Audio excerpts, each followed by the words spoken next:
Buenos días. La liturgia de hoy nos ofrece la primera carta del apóstol San Pablo a los Corintios, capítulo 4, versículos del 1 al 5. Que la gente solo vea en nosotros servidores de Cristo y administradores de los misterios de Dios. Ahora, en un administrador, lo que se busca es que sea fiel. Para mí, lo de menos es que me pidáis cuentas vosotros o un tribunal humano. Ni siquiera yo me pido cuentas. La conciencia es verdad, no me remuerde, pero tampoco por eso quedo absuelto.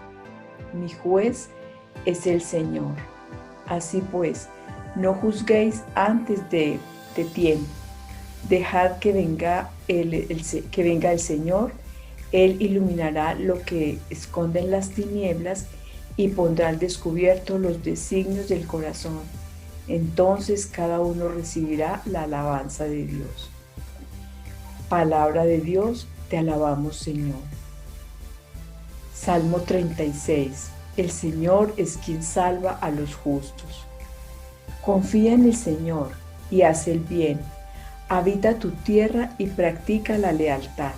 Sea el Señor tu delicia y Él te dará lo que pide tu corazón. El Señor es quien salva a los justos. Encomienda tu camino al Señor, confía en Él y Él actuará. Hará tu justicia como el amanecer, tu derecho como el mediodía. El Señor es quien salva a los justos. Apártate del mal y haz el bien, y siempre tendrás una casa, porque el Señor ama la justicia y no abandona a sus fieles.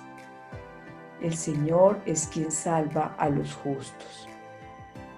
El Señor es quien salva a los justos. Él es su alcázar en el peligro. El Señor los protege y los libra de los malvados y los salva porque se acogen a Él. El Señor es quien salva a los justos. Lectura del Santo Evangelio según San Lucas, capítulo 5, versículos del 33 al 39.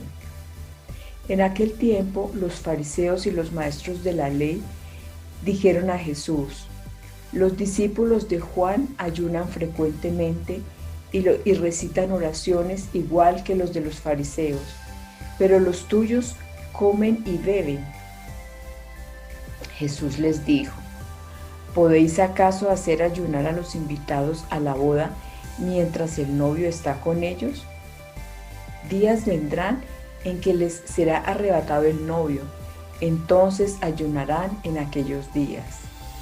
Les dijo también una parábola: nadie rompe un vestido nuevo para echar un remiendo a uno viejo.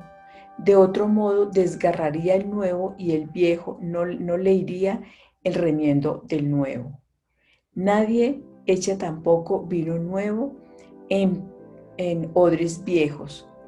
De otro modo, el vino nuevo reventará los odres, el vino se derramará y los odres se echarán a perder.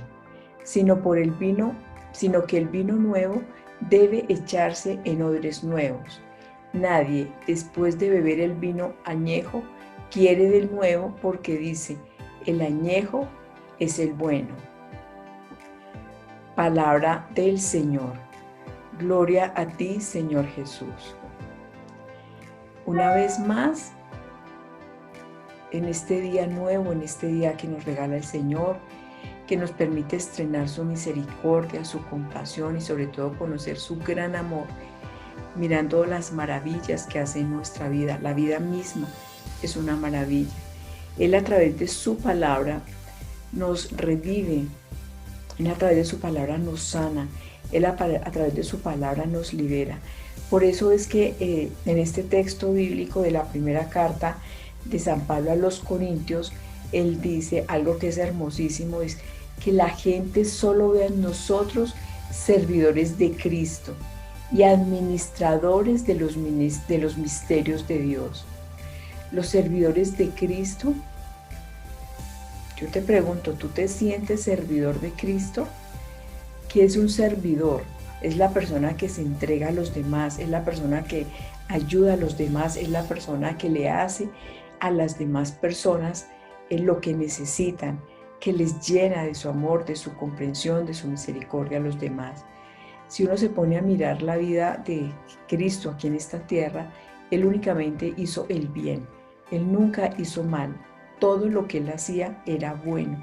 Él sanaba, expulsaba a los demonios, volvía la vista a los ciegos, volvía a los paralíticos, los curaba, a las personas que estaban enfermas, como la suegra de Pedro, la sanaba. ¿Y ella qué hizo? Se levantó, luego que quedó sana, que fue aliviada de su dolencia. Entonces ella se levantó y comenzó a servirles.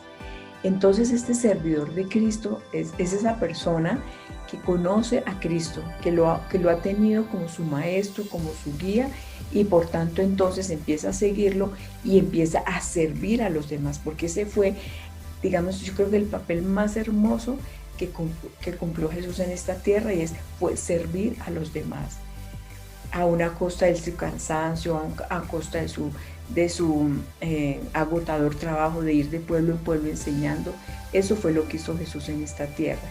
Y por eso entonces nosotros somos servidores. Y dice, y administradores de los misterios de Dios. Dios efectivamente es un misterio. Nadie alcanza a dimensionar la grandeza de todo lo que es Dios. Él nos muestra a través de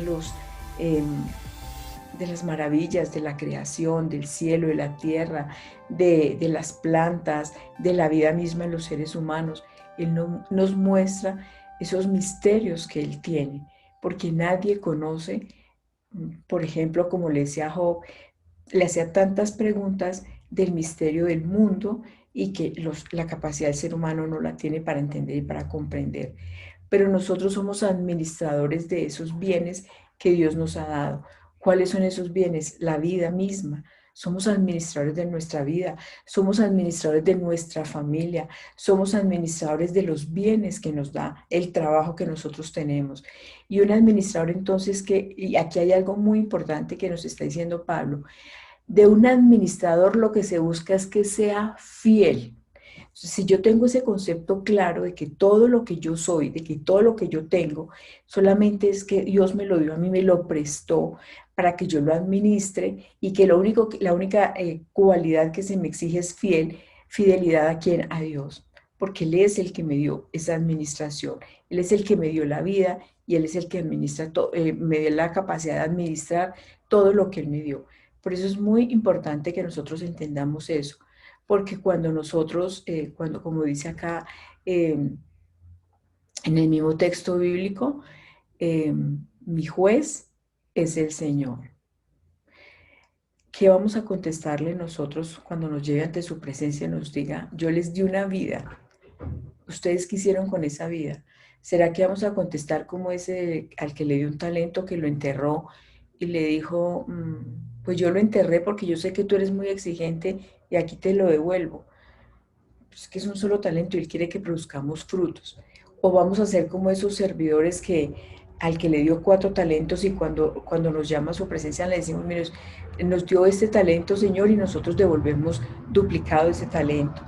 Le enseñamos a las personas, les demostramos tu amor, les mostramos cómo es tu misericordia, cómo es tu perdón. Todo eso se lo mostramos a través de nuestra propia experiencia de vida y de llevar tu palabra, Señor, de mostrarle al mundo quién eres tú.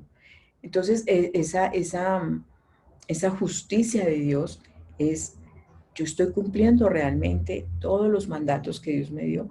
Y hay 2 que son los principales que nos dejó Jesús. Amarás al Señor tu Dios con toda tu alma, con toda tu fuerza, con todo tu ser, y a tu prójimo como a ti mismo. Efectivamente amo de esa manera, como Cristo amó a su iglesia, que dio su vida por ella, que se entregó al servicio de ella. Así es como nosotros debemos, eso es lo que nosotros debemos responder ante el tribunal de Dios. Porque dice, el Señor es quien salva a los justos. En el Salmo dice, es como el justo es quien es obediente, quien cumple los mandatos de Dios, y el Señor es quien lo salva. Y miren esto tan hermoso, o sea, la palabra de Dios es hermosísima cuando nosotros la llevamos aquí y la hacemos vida en nuestra vida.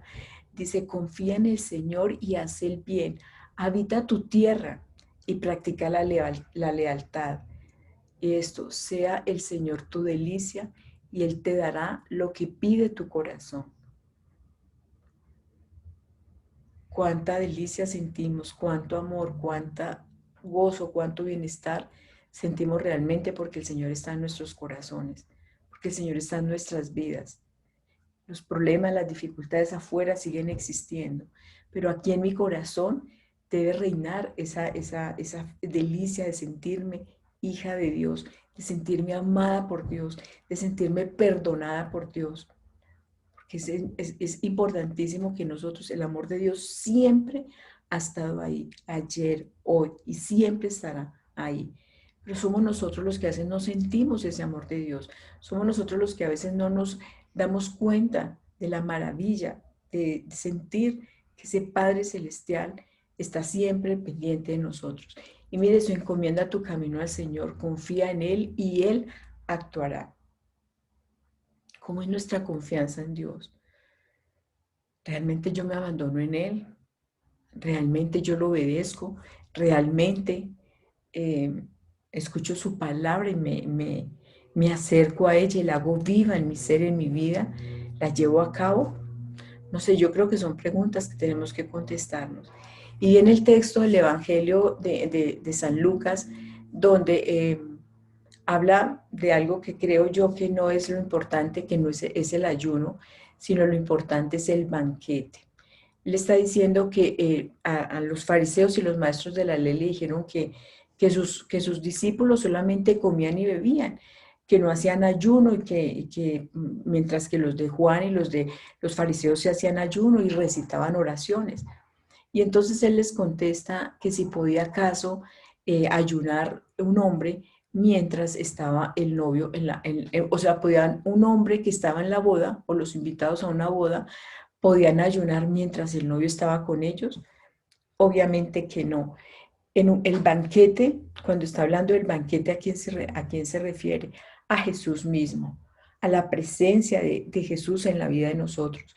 Cuando nosotros sentimos que Él está en nosotros, Él es nuestro alimento, Él es nuestra fuerza, son los nutrientes que nosotros necesitamos para poder vivir en unas condiciones saludables.